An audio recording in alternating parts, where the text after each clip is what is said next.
आइए बच्चों, आज हम आपकी पाठ्य पुस्तक रिमझिम में दी गई कविता गुरु और चेला करेंगे। गुरु एक थे और था एक चेला, चले घूमने पास में था ना धेला। चले चलते चलते मिली एक नगरी, चमाचम थी सड़कें चमाचम थी डगरी। तो एक दिन गुरु और चेला पास ही में कहीं घूमने निकले और चलते चलते उन्हें एक नगरी मिली, जहाँ की सड़कें और डगरी हम बोलते हैं गली या रास्ते को, वह बहुत ही चमक रहा था, वो चमाचम था। मिली एक ग्वालिन धरे शीश गगरी, गुरु ने कहा तेज ग्वालिन ना भगरी। बता कौन नगरी बता कौन राजा, कि जिसके सुयश का यहाँ बजता बाजा। तो रास्ते में उनको एक ग्वालिन मिली। ग्वालिन यानी कि जो गाय पालने वाली होती हैं उन्हें कहते हैं।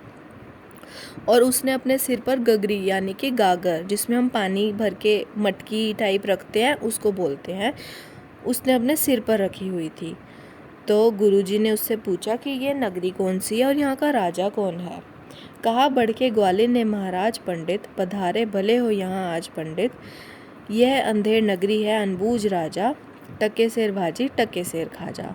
तो ग्वालिन ने जवाब देते हुए कहा कि यह अंधेर नगरी है और यहाँ का राजा अनबूझ है, और यहाँ पर आप कोई भी सामान खरीदते हो तो यहाँ पर आपको टके सेर में मिलता है, यानी कि कम रुपयों में मिलता है।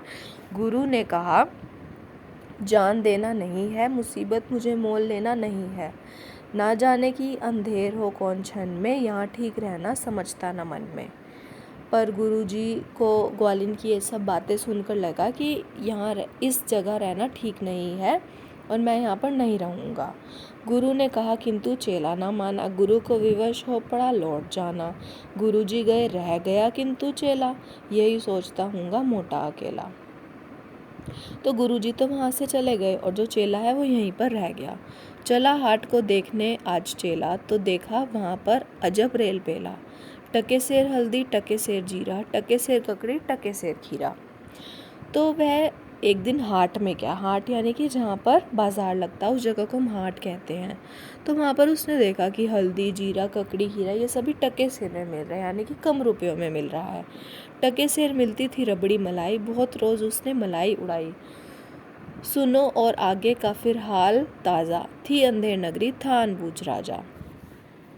तो उसने देखा कि जो रबड़ी मलाई है वो भी कम रुपयों में मिलती है, तो उसने बहुत दिन रबड़ी मलाई खाई। बरसता था पानी चमकती थी बिजली, थी बरसात आई धमकती थी बिजली। गरजते थे बादल झमकती थी बिजली, थी बरसात गहरी धमकती थी बिजली। तो एक दिन बहुत तेज़ बारिश हुई और बारिश के साथ साथ वहाँ पर बिजली भी गरजने लगी। गिरी राज्य की एक दीवार भारी, जहाँ राजा पहुँचे तुरंत ले सवारी। झपट संतरी को डपट कर बुलाया, गिरी क्यों यह दीवार किसने गिराया। तो बारिश की वजह से राज्य की एक दीवार है वो गिर गई थी और राजा वहाँ पर तुरंत पहुँच गया और उसने संतरी को बुलाया। अब संतरी हम कहते हैं किसी दरबार के बंदे को, या आप सैनिक भी समझ सकते हैं। तो उसने संतरी से पूछा कि ये दीवार कैसे गिर गई और किसने गिराई। कहा संतरी ने महाराज साहब, ना इसमें खता मेरी ना मेरी कर्तव्य। यह दीवार कमज़ोर पहले बनी थी, इसी से गिरी, यह ना मोटी घनी थी। तो संतरी ने राजा जी को जवाब देते हुए कहा कि यह इसमें मेरी कोई गलती नहीं है, ये दीवार पहले से ही कमज़ोर बनी थी जिसके कारण यह गिर गई। तो संतरी ने कहा कि यह कारीगर की खता है, कारीगर को बुलाया गया। तो कारीगर ने कहा कि महाराज इसमें खता कुछ ना मेरी, इसमें भिश्ती की गलती है। तो फिर भिश्ती को बुलाया गया। तो भिश्ती वहाँ पर पधारा और भिश्ती ने भी कहा कि इसमें खता कुछ ना मेरी, इसमें खता मशक वाले की है। मशक वाले यानी कि जो बर्तन बनाने वाले होते हैं उन्हें हम मशक वाला कहते हैं। तो फिर मशक वाले को बुलाया गया। मशक वाले ने भी कहा कि इसमें खता कुछ ना मेरी, यह मंत्री की गलती है। तो फिर मंत्री को बुलाया गया और मंत्री को फांसी पर चढ़ाने का पूरा जो प्रोग्राम है वो किया गया।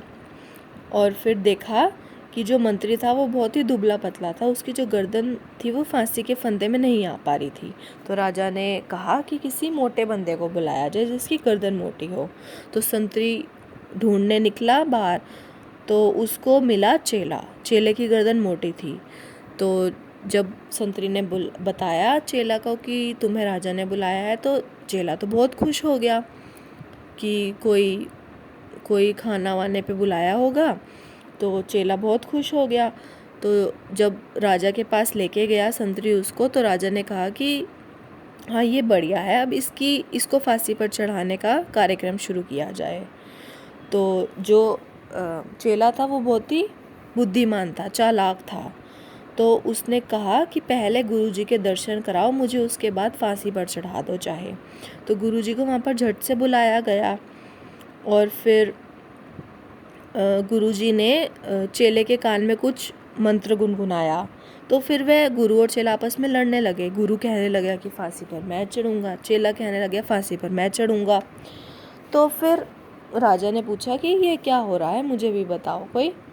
तो गुरुजी ने कहा कि चढ़ेगा जो फांसी महरूत है ऐसी, ना ऐसी महरूत बनी बढ़िया जैसी। वह राजा नहीं चक्रवर्ती बनेगा, यह संसार का छत्र उसी पर तनेगा। तो गुरुजी ने कहा कि जो भी इस फांसी पर चढ़ेगा वह अगले जन्म में राजा नहीं बल्कि चक्रवर्ती राजा बनेगा, यानी कि किसी बड़े से राज्य का राजा बनेगा। कहा राजा ने बात सच गर यही, गुरु का कथन झूठ होता नहीं। तो राजा को लगा कि गुरु जो होते हैं वो कभी झूठ नहीं बोलते, ये तो सच ही होगा। तो जो राजा है वो फांसी पर चढ़ गया। और जैसे ही राजा फांसी पर चढ़ा तो सभी लोग जो है बहुत खुश हो गए, बाजे बजाए लोगों के घर में, और वो बहुत ही खुश हो गए। तो ये हमारी कविता समाप्त होती है। और ये कविता श्री सोहन लाल द्विवेदी द्वारा लिखी गई है। धन्यवाद। बच्चों, आप मुझे बताना कि आपको ये कविता कैसी लगी।